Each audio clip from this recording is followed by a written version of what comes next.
जय श्री कृष्णा, जय श्री राम, जय गौ माता, जय राधे श्याम। आप देख रहे हैं तुलसी तपोवन यूट्यूब चैनल और इस वीडियो में हम इतनी अच्छी चर्चा कर रहे हैं। एक वृक्ष को ले रहे हैं जिसका नाम है चिरौंजी। कहीं कहीं इसको चारोली भी बोलते हैं और वैसे इसका नाम चिरौंजी है। हिंदी में चिरौंजी कहते हैं, संस्कृत में प्रियाल बीज कहते हैं, चार बीज कहते हैं, बहुलबकल कहते हैं, इसके नाम है। बंगला में भी इसको चिरौंजी कहते हैं, गुजराती में चारोली कहते हैं, पंजाबी में जेड सिंध और कांडी कहते हैं, उड़िया में चरूपे, तमिल में काटमरा कहते हैं, अरबी में हब्बुस शम्माना, फारसी में बुक लेखाजा, इसके ये नाम हैं। आइए, इंग्लिश में इसको दी कुडप्या आमंड के नाम से जाना जाता है। यह बहुत अद्भुत है, इसी के बारे में हम बात कर रहे हैं। चिरौंजी का पेड़ भी बड़ा अद्भुत है। चिरौंजी के वृक्ष मध्यम जाति के होते हैं। इनका तना काष्ठीय बिल्कुल होता है। इसकी पत्तियां 6 से 8 इंच लंबी होती हैं, 2 से 3.5-4 इंच तक ये चौड़ी होती हैं, आयताकार से अंडाकार होती हैं। इनकी पत्तियों के अग्रभाग तथा आधार भाग दोनों ही कुष्ठ तथा बनावट में चरमिल होते हैं। इनके फूल द्विलिंगी बिना डंठल वाले होते हैं, हरे सफ़ेद रंग के होते हैं तथा पकाने पर काले जामुन जैसे रंग के हो जाते हैं। चारोली समस्त भारतवर्ष के उष्ण तथा शुष्क प्रदेशों में ये प्राप्त होते हैं।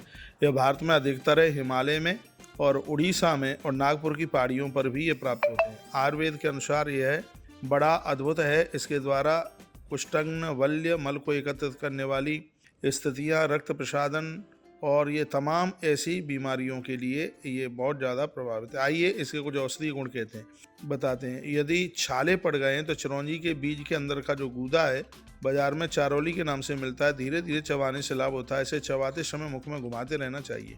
अतिसार में भी चिरौंजी के तने की छाल को पीसकर दूध में उबालकर पीने से लाभ होता है।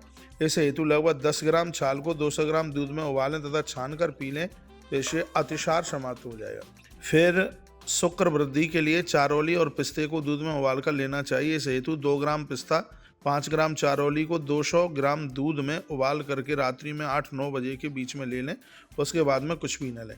यदि किसी को लकवा की शिकायत है तो उसके लिए किसी वरदान से कम नहीं है चारोली। लकवे के, कहीं इसको चिरौंजी भी कहते हैं, ध्यान रखना।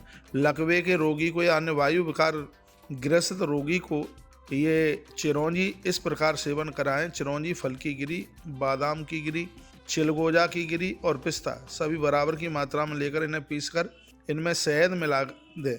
मात्रा 15 से 20 ग्राम हो। साथ में दूध भी गौ माता का हो। इस औषधि के साथ इसे सहायक औषधि के रूप में इसको लिया जाता है और ये बहुत ज़्यादा प्रभावशाली होती है। अब किसी के सिर के दर्द के लिए भी इसको लिया गया। चिरौंजी की गिरी 125 ग्राम लेकर इसे कढ़ाई में डालकर आंच पर चढ़ा लें। फिर 500 ग्राम शक्कर लेकर उसकी गाढ़ी चाशनी बना लें। इस चाशनी में चिरौंजी को डालकर बर्फी सी जमा लें। यह चिरौंजी की बर्फी बलवीर वर्धक होगी। 10-20 ग्राम की मात्रा दूध के साथ रोजाना सेवन करें। यह बर्फी सभी अवस्थाओं में उपयोगी टॉनिक है। यह बर्फी सभी ऋतुओं में सेवनीय है। चिरौंजी अरे बाजार में बहुत मिलती है, जिसको दूध में डाल करके लोग खाते हैं, वही है। इसे हलवे में मिलाकर भी सेवन किया जा सकता है। नपुंसकता निवारण हेतु इसे हलवे में या बर्फी के रूप में अवश्य सेवन करना चाहिए। वृक्ष मिल जाए तो बहुत बढ़िया है, नहीं तो सीधे चिरौंजी को आप लीजिए, ये बहुत फायदा करेगी। जुकाम खांसी में इसकी गिरी को पीसकर थोड़े घी में छोंक करके दूध मिलाकर के पकाएं। 1-2 फान आने पर उसमें 2-3 इलायची बीजों का चूर्ण तथा आवश्यकता के अनुसार शक्कर मिलाकर कुछ गर्म ही इसका सेवन करें तो जुकाम बिल्कुल ठीक हो जाएगा। खांसी इससे ठीक हो जाती है। यदि किसी को मकड़ी फर गई है तो इसकी गिरी को पीसकर उसमें तिल का तेल मिला करके मालिश करें। यदि किसी को मकड़ी फर गई है तो चिरौंजी की गिरी को पीस करके उसमें तिल का तेल लगा करके इससे मालिश करें तो ये ठीक हो जाएगी।